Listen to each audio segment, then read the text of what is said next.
اللہ الجزاء الاوفى صدق اللہ العظیم۔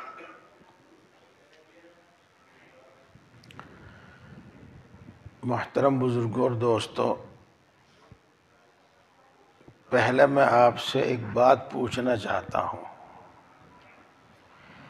آپ اس میں غور کر کے اس کا جواب سوچیں۔ جو بات آپ کو اچھی لگے، مزہ آوے، وہ سناؤں، یا جو بات آپ کو نفع دے وہ سناؤں؟ جو بات نفع دے وہ سناؤ۔ ماشاءاللہ، سمجھداری کا جواب یہی ہے۔ پیارے دوستو، ہم اس زندگی میں دیکھ رہے ہیں کہ ہمارے اعمال کا ہمارے اوپر اثر ظاہر ہوتا ہے، ہمارے اعمال کا ہمارے اوپر اثر ظاہر ہوتا ہے۔ مثال کے طور پر کچھ نوجوان جم میں جاتے ہیں،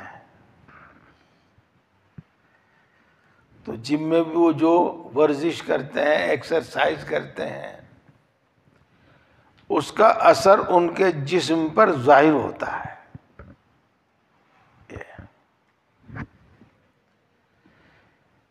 ڈاکٹری اور طب کا ایک قاعدہ ہے، ایک اصول ہے، دین میں بھی اس کا ذکر ہے کہ دوپہر میں کھانا کھا کر لیٹ جاؤ اور شام میں کھانا کھا کر کچھ دور اور کچھ دیر چلو۔ ہمارے اس عمل کا بھی اثر ہمارے جسم میں آتا ہے۔ یہ بات میں نے خالص اعمال کے متعلق بتائی ہے، اعمال کے متعلق۔ اسی طریقے سے بات بالکل صاف ہے، بالکل ظاہر ہے کہ ہم جو کھاتے پیتے ہیں اس کا اثر بھی ہمارے سامنے اور ہمارے جسم میں ظاہر ہوتا ہے۔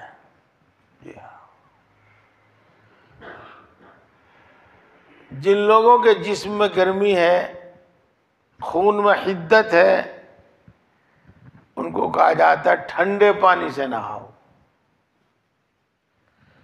اور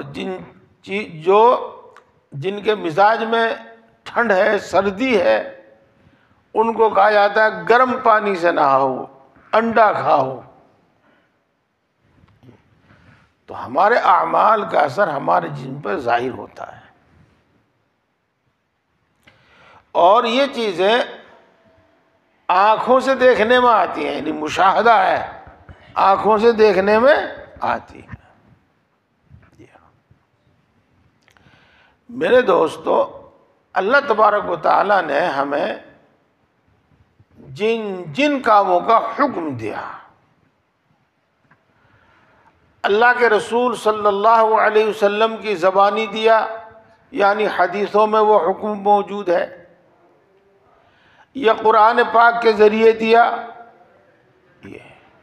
چاہے وہ فرض ہے، واجب ہے، سنت ہے، نفل ہے، مستحب ہے،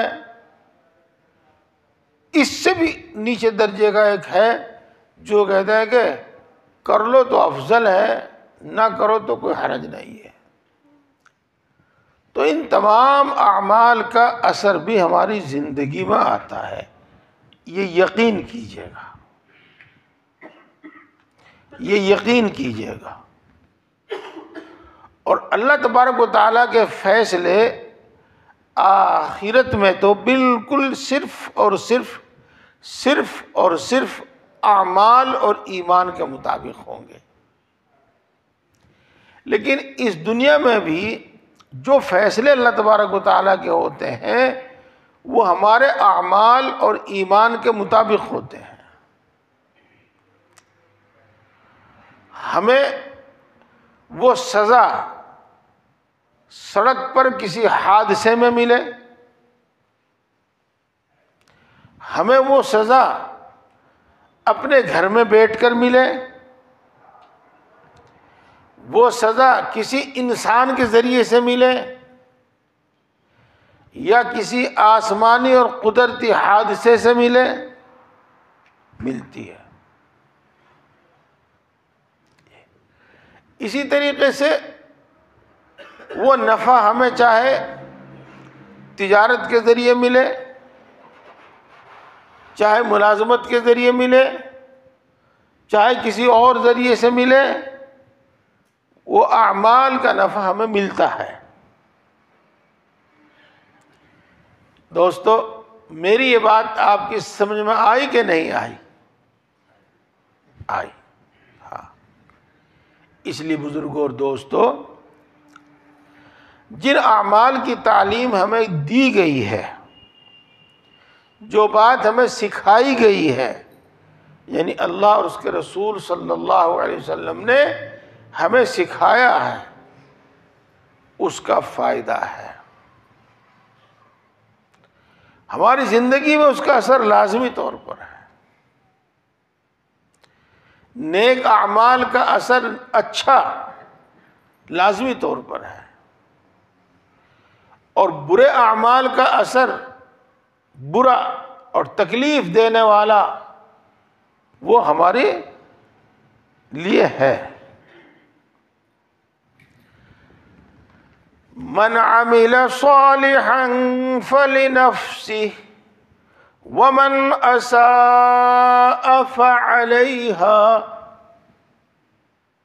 جس شخص نے نیک عمل کیا، اچھا عمل کیا، تو اس نے اپنے نفع کے لیے کیا، اپنے فائدے کے لیے کیا۔ نیک عمل کا فائدہ ضرور ظاہر ہوتا ہے، اور خود عمل کرنے والے کے لیے ہوتا ہے۔ اسی طریقے سے جن کو ہم معصیت کہتے ہیں، گناہ کہتے ہیں، برا کام کہتے ہیں، ان کا نقصان بھی ظاہر ہوتا ہے، ضرور ظاہر ہوتا ہے، اور وہ عمل کرنے والے کے لیے ہوتا ہے۔ پیارے بھائیوں، اس تمہید کے بعد میں آپ کو کچھ معمولات بتاتا ہوں، اور وہ سب معمورات ہیں، معمورات یعنی اللہ رسول کی طرف سے اس کا حکم ہے۔ ایک معمول جو ہماری زندگی میں سے قریب قریب نکل گیا اور نکلتا جا رہا ہے، وہ ہے قرآن پاک کی تلاوت۔ حافظ لوگ رمضان المبارک میں تراویح میں کتنا ہی اچھا سناویں، لیکن سال کے 11 مہینوں میں ہمیں تلاوت کرتے ہوئے نظر نہیں آتے۔ اسی طریقے سے ہماری جن بیٹیوں نے، بہنوں نے قرآن پاک پڑھا ہے، ہم جہیز میں بھی دے دیتے ہیں قرآن پاک، لیکن وہ رکھا ہی رہتا ہے۔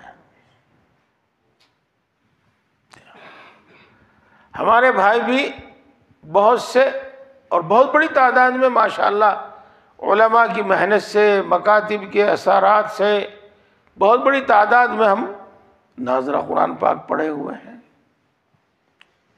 لیکن حال ہمارا یہ ہے جیسا کہ ہم نے قرآن پاک پڑھا ہی نہ ہو۔ زیادہ سے زیادہ ہمارا جو شوق بیدار ہوتا ہے، چلو رمضان میں ہوتا ہے۔ رمضان میں واقعی دیکھا گیا ہے کہ بہت لوگ قرآن پاک پڑھتے ہیں۔ پیارے بھائیوں، قرآن پاک کی تلاوت کا معمول ضرور مقرر کر لو، ضرور نہیں، ضرور بالضرور، ضرور بالضرور، ضرور بالضرور، ضرور بالضرور قرآن پاک کی تلاوت کا معمول مقرر کر لو۔ اگلی ایک بات وہ بتا رہا ہوں کسی غلط فہمی میں نہ پڑیں، بالکل سچ ہے، سچ بالکل صحیح ہے۔ صبح شام کی تسبیح ہو یا نہ ہو، قرآن پاک کی تلاوت ضرور بالضرور ہو۔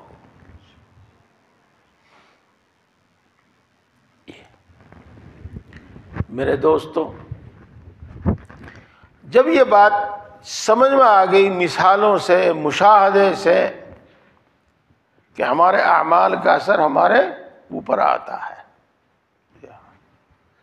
تو اسی طرح سمجھ لیجئے گا کہ قرآن پاک پڑھنے کا اثر بھی ہمارے اندر ضرور آئے گا۔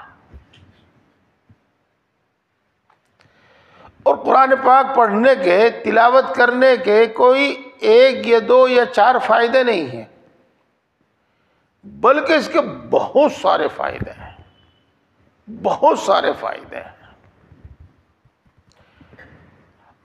نیک اعمال کا ایک فائدہ تو بالکل عام ہے، عام یعنی ہر نیک عمل کے اندر ہے، اور وہ ہے کہ اس سے اللہ راضی ہوتا ہے۔ تو نیک اعمال میں یہ فائدہ تو ہر نیک عمل میں ہے کہ اس سے اللہ راضی ہوتا ہے۔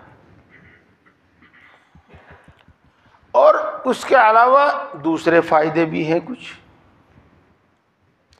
وہ فائدے دینی بھی ہیں اور وہ دنیاوی بھی ہیں۔ دنیا کی محبت ہمارے دلوں میں بھری ہوئی ہے، بھری ہوئی ہے۔ تو دنیا کے فائدے ہمیں بہت بڑے نظر آتے ہیں، اور وہ عمل ہمیں بہت اچھا نظر آتا ہے۔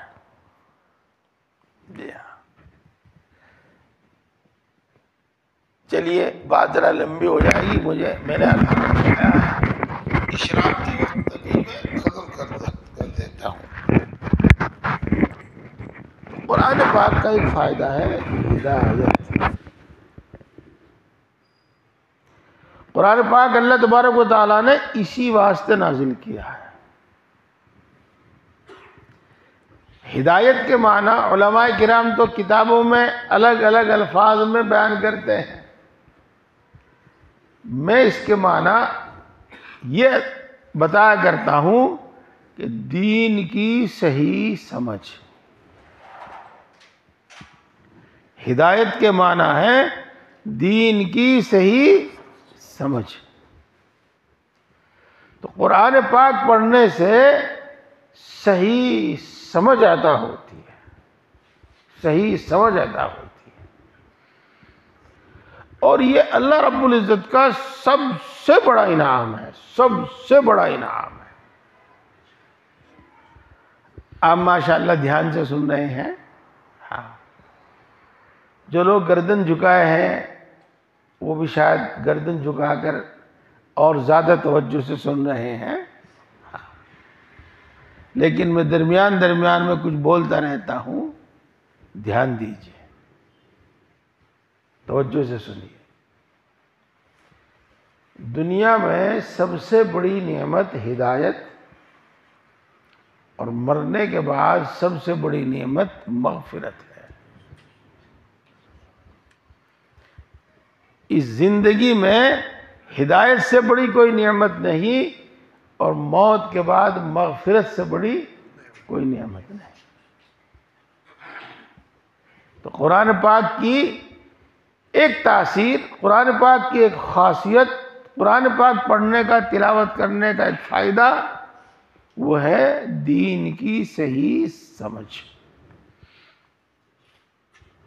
یہ بات ہے، سمجھ کر پڑھیں تب بھی، اور بغیر سمجھے پڑھیں تب بھی، دونوں طرح سے فائدہ ہے۔ بعض لوگ یوں کہتے ہیں کہ طوطے کی طرح رٹنے سے کیا فائدہ، اور بغیر سمجھے پڑھنے سے کیا فائدہ، یوں کہتے ہیں۔ میرے شیخ حضرت مولانا شاہ ولی اللہ صاحب نور اللہ مرقدہ فرماتے ہیں فرمایا کرتے تھے کہ یہ جہالت ہے یا بددینی ہے یا دونوں باتیں ہیں. بات آپ کی بھی سمجھ میں آ جائے گی. قرآن پاک کے کچھ الفاظ ایسے ہیں کہ ان کی مراد اللہ کے علاوہ کسی کو معلوم نہیں. بعض حضرات تو یہ کہتے ہیں کہ اللہ کے رسول صلی اللہ علیہ وسلم کو بھی معلوم نہیں. اور وہ ہیں سورتوں کے شروع میں کچھ حروف، جیسے الف لام میم، الف لام میم صاد، کاف ہا یا عین صاد. تو جب ان کی مراد ہی کسی کو معلوم نہیں، پھر ان کو قرآن پاک میں رکھا کیوں گیا ہے؟ اور قرآن پاک میں ان کو، نماز میں ان کو پڑھا کیوں جاتا ہے؟ اگر سارا فائدہ صرف سمجھنے میں ہے، پھر ان کو کیوں رکھا گیا قرآن پاک؟ جی تو دیکھو، ایک حرف پڑھنے پر 10 نیکی ملتی ہے. سمجھ کر پڑھیں تب بھی، اور بے سمجھے پڑھیں تب بھی. بات ذرا لمبی ہو جائے گی. قرآن پاک کے 5 حقوق ہیں، ان میں سے ایک ہے اس کی تلاوت. باقی 4 پھر بتائیں گے کسی، ورنہ ہماری بات رہ جائے گی. اس لیے میرے بھائیوں اور میرے بزرگوں، میرے دوستوں، قرآن پاک کی تلاوت کی عادت بنا لیجئے. ضرور بضرور کچھ نہ کچھ. کتنے؟ 1 پارہ، آدھا پارہ، پاؤ پارہ، ایک ہی رکوع کیوں نہ ہو، انشاءاللہ. ماشاءاللہ، الحمدللہ. ایک تو یہ، ایک دوسری چیز اور، رسول اللہ صلی اللہ علیہ وسلم نے قرآن پاک کی بعض سورتوں اور بعض آیتوں کی کچھ زیادہ فضیلت بیان کی.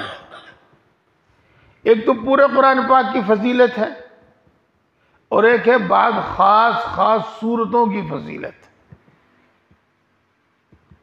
اس میں سے ایک سورت ہے جس کو ہم سب جانتے ہیں، سورہ یاسین. اس کی خاصیتیں ہیں. اس کی خاصیتوں میں سے ایک بڑی خاصیت یہ ہے، کام کو آسان کرنا. سورہ یاسین شریف جو شخص صبح کو پڑھتا ہے، اللہ تبارک و تعالیٰ دن بھر کے کام اس کے لیے آسان کر دیتے ہیں. ہاں، آپ کو معلوم ہو جائے گا ماشاءاللہ، ابھی سمجھ جائیں گے آپ. جی ہاں، موت کے قریب بیمار کہو یا مرنے والا کہو، جو بھی کچھ کہو، اس کے پاس بیٹھ کر ہم سورہ یاسین شریف پڑھتے ہیں بھائی. کیوں پڑھتے ہیں؟ روح نکلنے میں آسانی ہوگی، اس لیے پڑھتے ہیں. یہ ایک مثال دی، ثبوت دیا جو امت میں رائج ہے، کہاں کا کہ سورہ یاسین شریف پڑھنے سے کام آسان ہوتے ہیں.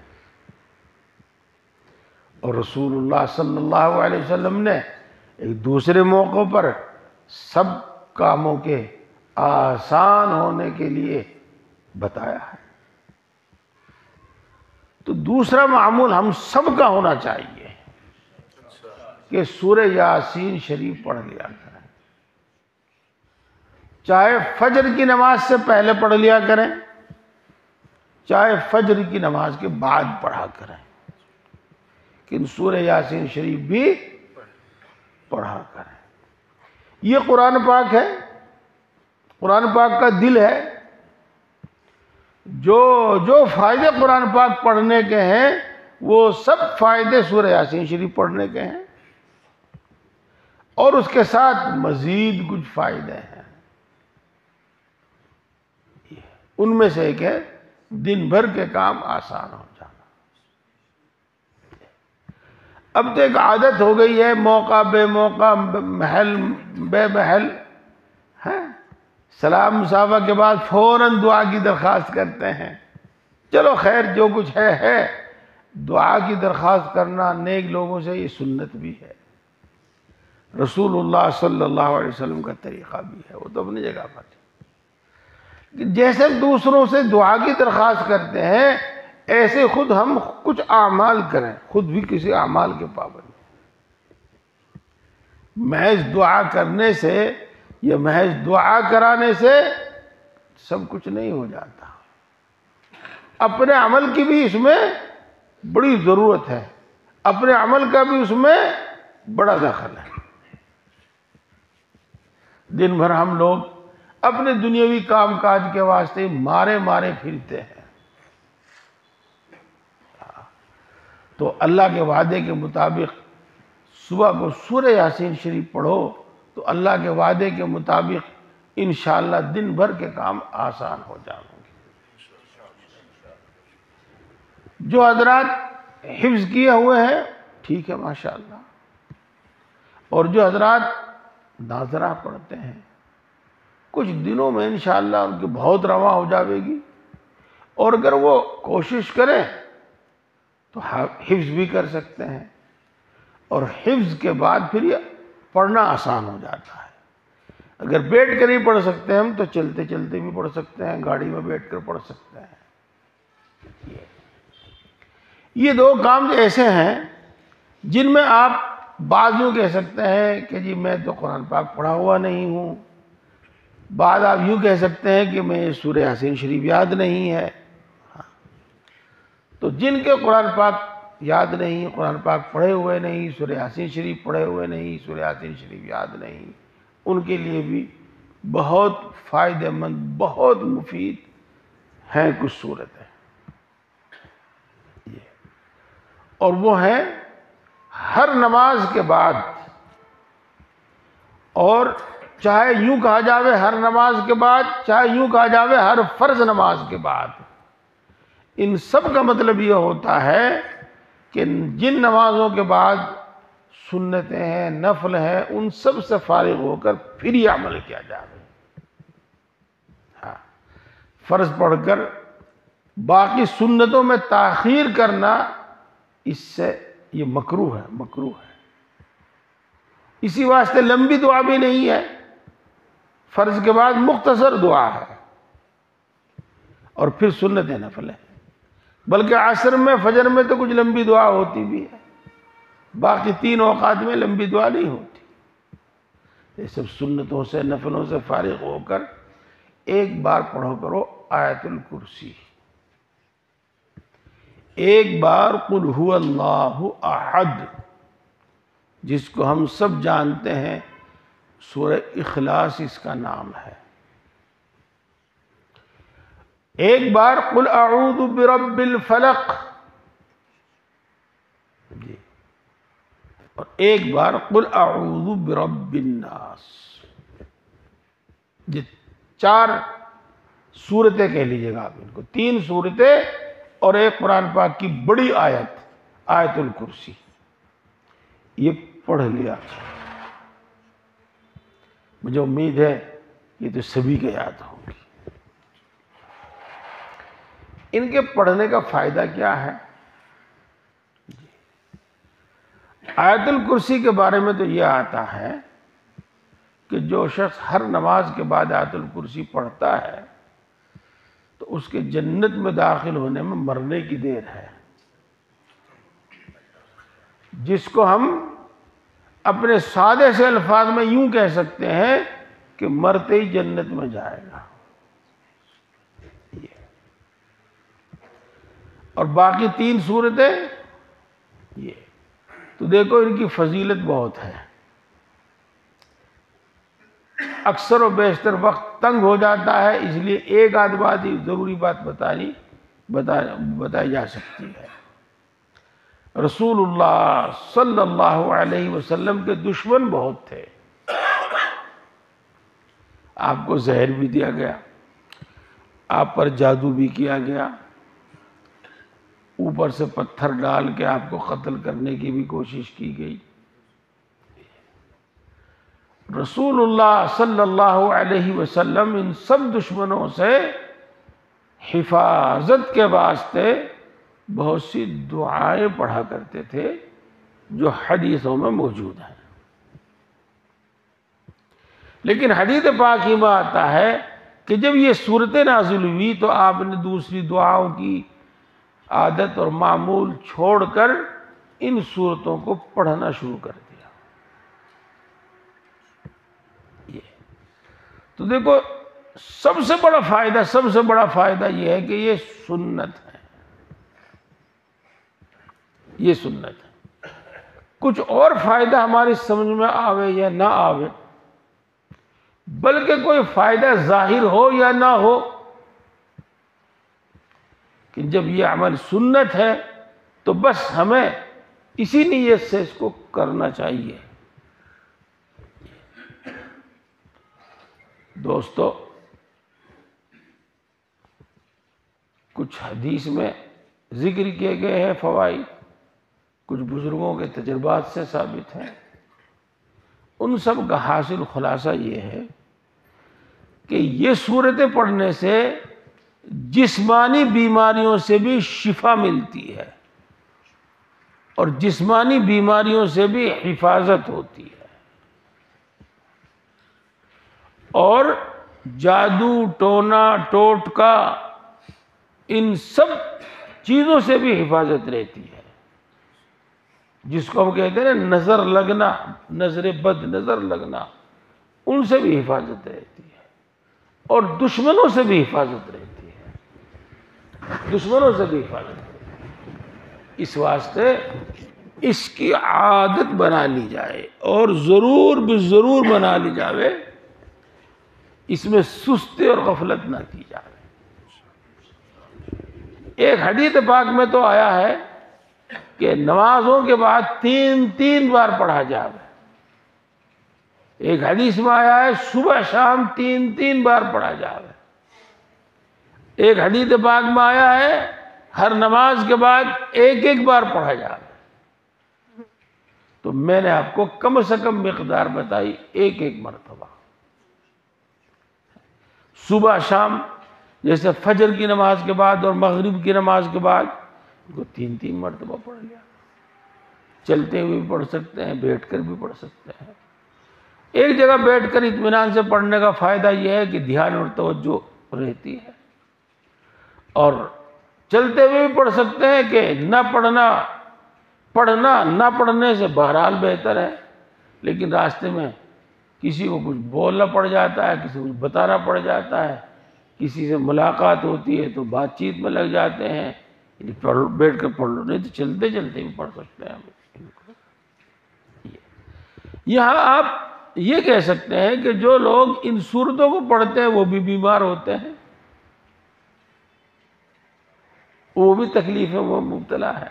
ہاں، تو یاد رکھو اس بات کو، جو میں اگلی بات بتا رہا ہوں، اور علماء بھی اس بات کو دھیان دیں۔ جس طرح آسانیاں نعمت ہیں، ایسی پریشانیاں بھی اللہ کی نعمت ہے، اور جس طرح انسان کے واسطے آسانیاں ضروری ہیں، ایسے ہی کچھ پریشانیاں بھی ضروری ہیں، اور وہ من جانب اللہ پہنچائی جاتی ہے۔ قُلْ لَن يُصِيبَنَا، آگے کیا ہے؟ إِلَّا مَا كَتَبَ اللَّهُ لَنَا، ہمیں کوئی تکلیف نہیں پہنچے گی سوائے اس کے جو اللہ نے ہمارے لیے لکھ دی ہے۔ مختصر بتایا میں نے کہ جیسے ہمارے لیے آسانیاں ضروری ہیں، ایسے ہمارے لیے پریشانیاں، مشکلیں بھی ضروری ہیں، اس لیے وہ چیزیں بھیجی جاتی ہیں اللہ کی طرف سے، اور وہ دراصل پریشانی نہیں ہوتی، مصیبت نہیں ہوتی، تکلیف نہیں ہوتی، ہاں، بلکہ ایک بھاری کام ڈال کر اللہ تبارک و تعالیٰ کچھ عطا فرمانا چاہتا ہے۔ تو دوستو اس کی بھی عادت بنا لیجیے۔ اور حضرت عائشہ رضی اللہ تعالی عنہ ارشاد فرماتی ہیں کہ رسول اللہ صلی اللہ علیہ وسلم اس وقت تک نہیں سوتے تھے جب تک یہ عمل نہیں کر لیتے تھے۔ کون سا عمل؟ ہاں، بستر پر لیٹ جاؤ۔ سونے کی سنتیں تو اور بھی ہیں، ہاں، انہوں بھی یاد کر لو، حتی الامکان ان پر بھی عمل کرو، لیکن جس خاص بات کے بارے میں بتایا جا رہا ہے اس وقت تو اسی کو سن لیجیے گا۔ بستر پر لیٹ جاتے ہیں رسول اللہ صلی اللہ علیہ وسلم، گھٹنے کھڑے کر لیتے اور ہاتھ دونوں ملا لیتے، جیسے دعا میں تو یوں کھولتے اور یوں ملا لیتے ہاتھ۔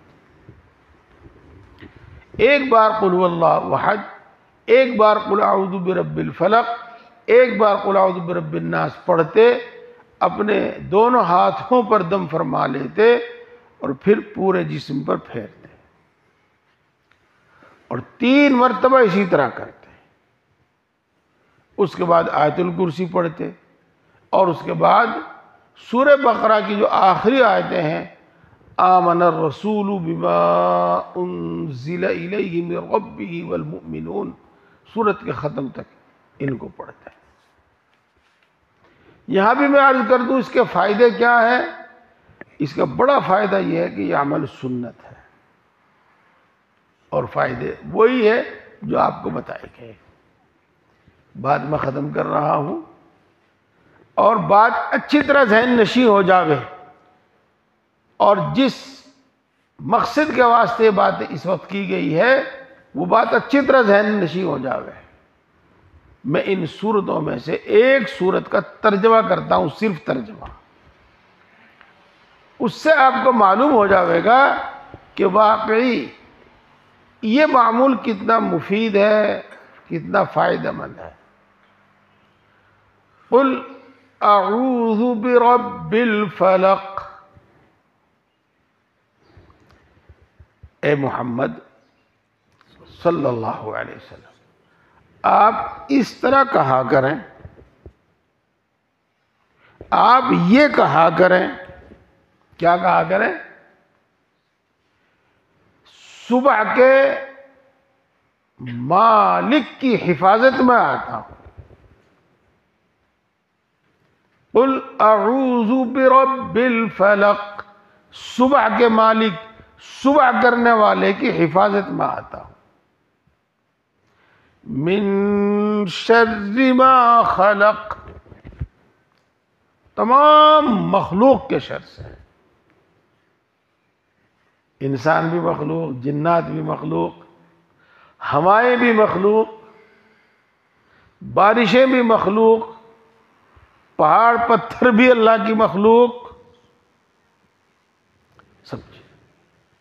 تو ساری مخلوق کے شر سے میں اللہ کی حفاظت میں آتا ہوں، تیری پناہ مانگتا ہوں، تیری حفاظت مانگتا ہوں، تیری امان میں آتا ہوں۔ تو میری اس بات کی ذمہ داری لے لے کہ میں مخلوق کے شر سے محفوظ رہوں۔ قل اعوذ برب الفلق من شر ما خلق ومن شر غاسق اذا وقب، اور خاص طور سے اندھیری رات کے شر سے جب وہ خوب اندھیری ہو جائے۔ آپ جانتے ہیں اندھیرے میں انسان کو کیا کیا نقصان پہنچ سکتا ہے، تفصیل کی ضرورت نہیں، اور ٹونا ٹوٹا جادو وغیرہ بھی رات کو ہی کیے جاتے ہیں۔ وَمِن شَرِّ غَاسِقٍ إِذَا وَقَبَ۔ اگلی بات سنیے، آگے کیا ہے؟ وَمِن شَرِّ النَّفَّاثَاتِ فِي الْعُقَدِ، اور گرہ میں، گرہ دھاگے میں لگاتے ہیں نا گرہ، تو گرہ میں پھونک مارنے والیوں کے شر سے، چاہے وہ مرد ہو یا عورت ہو، دونوں اس میں داخل ہیں، ان کے شر سے۔ یہ کیا ہے؟ وہ جو ٹونا ٹوٹکا کرتے ہیں، جادو کرتے ہیں، ان سے سر اٹھا۔ وَمِن شَرِّ حَاسِدٍ إِذَا حَسَدَ، اور حسد کرنے والے کے حسد کے شر سے تیری پناہ میں آتا۔ یہ حسد ایک ایسی بیماری ہے کہ سب دشمنیاں، سب جھگڑے، ان سب کی بنیاد حسد ہوتا ہے۔ حسد، حاسدوں کے حسد سے یعنی دشمنوں کی دشمنی سے، اور گرہ میں پھونک مارنے والیوں کے شر سے یعنی جادو ٹونا ٹوٹکا کرنے والوں کے شر سے یہ۔ اور رات میں انسان کو اندھیرے میں کیا نقصان پہنچ جائے گا، اس کے شر سے، اور تمام مخلوق کے شر سے۔ تو دیکھو کیسی دعا ہے۔ اس لیے سنت سمجھ کر آپ ان کاموں کو کیا کریں۔ سونے سے پہلے یہ سنت، ہر نماز کے بعد یہ سنت، اور یہ سب کوئی کر سکتا ہے۔ اللہ تبارک و تعالی ہم سب کو دین کی صحیح سمجھ اور عمل کی توفیق عطا فرما۔ دعا تو ماشاءاللہ رات مجلس میں بھی ہوئی، بس مختصر دعا پڑھ لیجئے۔ سبحان اللہ و بحمدہ، سبحانک اللہم و بحمدک، اشہد ان لا الہ الا انت، استغفرک و اتوب الیک۔